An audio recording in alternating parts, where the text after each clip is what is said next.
Good morning everyone. आप लोगों को मेरी यूट्यूब चैनल डी एजुकेशन में स्वागत है। आज हम 6 मई 2026 का करंट अफेयर्स को डिस्कशन करेंगे। यह करंट अफेयर्स आगे जो एग्ज़ाम आने वाला है, एसएससी हो, रेलवे हो, बैंक हो या फिर यूपीएससी हो, स्टेट पीसीएस हो, जो भी कॉम्पिटिटिव एग्ज़ाम है उनके लिए ये सूटेबल है। तो चलिए शुरू करते हैं आज का क्लास। पहला जो करंट अफेयर्स है वो सुप्रीम कोर्ट के जो जज हैं उनके स्ट्रेंथ को इंक्रीज किया गया है। कैबिनेट अप्रूव सुप्रीम कोर्ट जज स्ट्रेंथ इंक्रीज फ्रॉम 33 टू 37। हमारा जो सुप्रीम कोर्ट के जज जो 33 थे, अभी उनको 37 कर दिया गया है। उसको कैबिनेट अप्रूवल मिल गया है। पहले 33 था, अब 37 है। ये जो जज है सुप्रीम कोर्ट के जज को छोड़कर 37 है। अगर हम सुप्रीम कोर्ट के जज, मेरा मतलब है चीफ जस्टिस ऑफ इंडिया को छोड़कर 37 है। अगर हम सीजेआई को ऐड कर दे तो ये टोटल 38 है। इसका कारण, ये जो इंक्रीज किया गया है, इसका कारण है जो हमारे केस लोड ज़्यादा है उसको कम करने के लिए ये एक्सटेंड किया गया है, इंक्रीज किया गया है। अगर हम बात करें अभी जो पेंडिंग केस की वो कितना है, तो 92,000 केसेस अभी भी सुप्रीम कोर्ट में पेंडिंग है।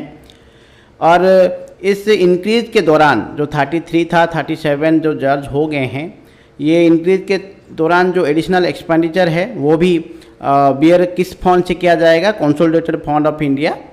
गवर्नमेंट ऑफ इंडिया के जो फंड्स होते हैं वो कुल मिलाकर 3 होते हैं। एक है कंसोलिडेटेड फंड ऑफ इंडिया, दूसरा है पब्लिक अकाउंट, तीसरा है कंटिजेंसी।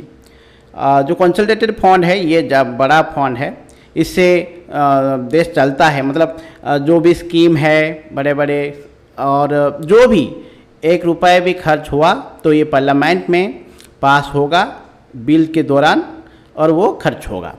दूसरा जो अकाउंट्स है पब्लिक अकाउंट, ये सैलरी अकाउंट है। जो गवर्नमेंट ऑफ इंडिया हो या फिर जो जिस भी स्टेट के एम्प्लॉई है, ये पब्लिक अकाउंट से बिलोंग्स करते हैं। पब्लिक अकाउंट मतलब सेंट्रल गवर्नमेंट में एम्प्लॉय है तो सेंट्रल पब्लिक अकाउंट। वैसे ही अगर स्टेट एम्प्लॉय हो तो स्टेट के जो 3 अकाउंट होते हैं वो उससे चार्ज होते हैं, उससे सैलरी लेते हैं। और जो तीसरा है कंटिजेंसी फंड,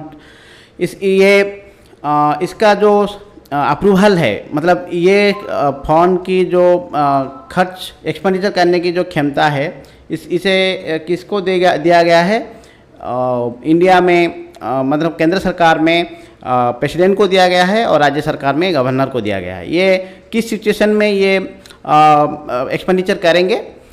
मतलब अनटूवर्ड सिचुएशन में। अनटूवर्ड सिचुएशन मतलब अगर कहीं पर बाढ़ आ गया या फिर ट्रेन एक्सीडेंट हो गई या फिर कुछ भी होकर लॉस हो गया, तो ये फंड से हम पैसा निकाल कर प्रेसिडेंट हो या गवर्नर दे सकते हैं। ये पैसा खर्च करने के लिए किसी भी प्रकार की पार्लियामेंट में सेशन की ज़रूरत नहीं है, मतलब पास होने की कोई ज़रूरत नहीं है। अगर हम बात करें सुप्रीम कोर्ट की एस्टेब्लिशमेंट में, तो ये एस्टेब्लिशमेंट हुआ था 26 जनवरी 1950। और जो इसका एस्टेब्लिशमेंट और जो कंपोजिशन है सुप्रीम कोर्ट का, ये जो आर्टिकल डील करता है वो है 124। ये था पहला करंट अफेयर्स। तो दूसरा करंट अफेयर्स की तरफ हम चलते हैं। दूसरा करंट अफेयर्स है India among top migration corridor. मतलब इंडिया जो माइग्रेशन कॉरिडोर है उसमें इंडिया टॉप क्या है? टॉप मतलब एमंग द टॉप, वो टॉप नहीं है, एमंग द टॉप। ये माइग्रेशन कॉरिडोर क्या होता है? मतलब अगर कोई बंदा इंडिया से जाकर यूएसए में जॉब कर रहा है तो ये माइग्रेशन हुआ। और जो कॉरिडोर है, जो रास्ते, जो रूट वो होता है, उसे माइग्रेशन कॉरिडोर कहा जाता है। It is a route between a country of origin and a country of destination for migration worker. Migration worker जो एक रूट होता है, चाहे वो किसी देश में जाए, दुबई में जाए या फिर यूएसए में जाए, किसी भी देश के जाए, वो एक रूट जो होता है उसको माइग्रेशन कॉरिडोर कहा जाता है। ये माइग्रेशन कॉरिडोर क्यों होता है? इसका एम क्या है? It is used in demographic and economic study. हमारे जो डेमोग्राफिक एंड इकोनॉमिक स्टडीज़ के लिए ये कॉरिडोर बहुत ही इम्पोर्टेंट है। क्यों किया जाता है ये? क्योंकि ये लेबर मूवमेंट और मनी फ्लो को ट्रैक करने के लिए हमें बहुत ही सुविधा होती है, इसलिए माइग्रेशन कॉरिडोर को रिकॉर्ड किया जाता है। अगर हम देखें कि इंडिया में जो रिसीव हुआ है इस माइग्रेशन वजह से $134 बिलियन हमें इंडिया मतलब दूसरे देश से इतने पैसे हमारे देश में आए हैं 2024 में। ये था दूसरा करंट अफेयर्स। तो अब चलते हैं तीसरा करंट अफेयर्स की तरफ। Emergency credit line guarantee scheme, मतलब ये जो emergency credit line guarantee scheme 5.0 ये अप्रूव किया गया है गवर्नमेंट ऑफ इंडिया के द्वारा। ECLGS क्या है कि it was design to provide additional working capital support through guaranteed loan to eligible entity including micro small and medium enterprises. ये जो हमारे माइक्रो स्मॉल और मीडियम एंटरप्राइजेस होते हैं उनके लिए एडिशनल वर्किंग कैपिटल देने के लिए, मतलब प्रोवाइड करने के लिए ये emergency credit line guarantee scheme roll out हुआ है।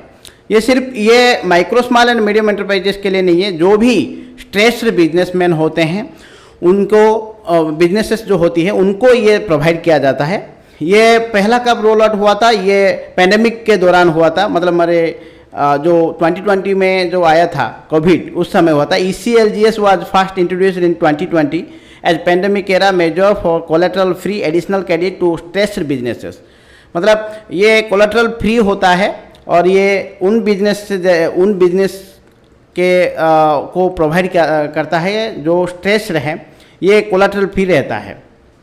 तो ये था पहला, ये था ये थर्ड करंट अफेयर्स।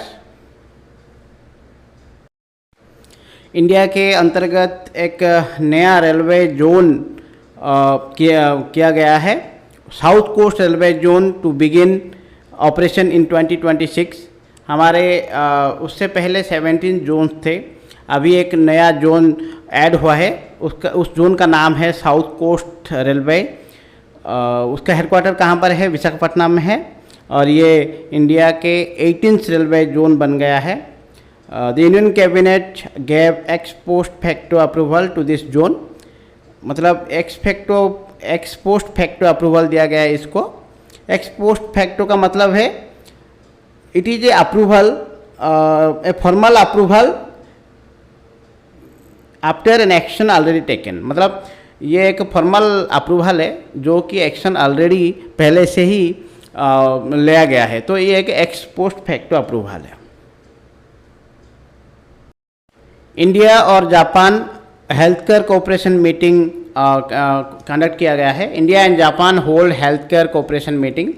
ये जो मीटिंग है it usually covers public health system, medical technology, disease control and capacity building framework. ये जो हेल्थ के कोऑपरेशन मीटिंग्स होती है इसमें ये सब चीज़ें कवर्स होती है। कैपेसिटी बिल्डिंग ट्रेनिंग होती है, और जो रिसोर्स है वो मिलके रिसोर्स किया जाता है, और बेटर इंफ्रास्ट्रक्चर डेवलप के लिए प्लान किया जाता है। तो ये हेल्थ केयर की जो कोऑपरेशन मीटिंग है इंडिया और जापान के दौरान हुआ है। India gift 10 BHISHM cube unit to Jamaica. ये जामाइका को एक गिफ्ट की तरह दिया गया है इंडिया के द्वारा। ये 10 BHISHM क्यूब यूनिट है। ये BHISHM क्यूब यूनिट क्या है? B stand for Bharat, H for health, I for initiative, S for सहयोग, H फॉर हित एंड M फॉर मैत्री। Bhishma Bharat health initiative for सहयोग, हित एंड मैत्री। ये एक सिस्टम है जो कि डिज़ाइन किया गया है रैपिड मेडिकल रेस्पॉन्स के लिए ये दिया गया है। The system is design for rapid medical response in emergency and disaster zone. ये डिजास्टर जोन और इमरजेंसी के सिचुएशन में ये दिया जाता है, मतलब ये काम आता है। जो BHISHM Bharat health initiative for सहयोग, हित एंड मैत्री, it is a mobile medical unit used for emergency medical response. ये एक मोबाइल मेडिकल यूनिट है, मतलब इसको डिप्लॉय किया जाता है ऑन द स्पॉट और वहाँ पर ट्रीटमेंट होता है। तो ये किसने किसको दिया है? इंडिया ने गिफ्ट किया है 10 BHP टू जामाइका।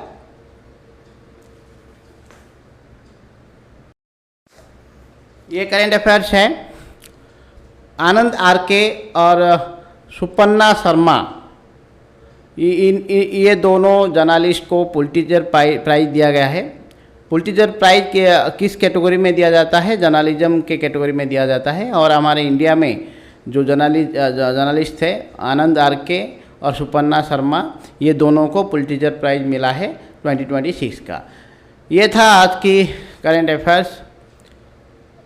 हम कल मिलेंगे 7 मई 2026 के करंट अफेयर्स को लेकर। तब तक के लिए धन्यवाद। अगर वीडियो अच्छा लगे तो लाइक, शेयर और दोस्तों में शेयर कीजिए और यूट्यूब चैनल मेरी डी एजुकेशन को सब्सक्राइब ज़रूर कीजिए। धन्यवाद।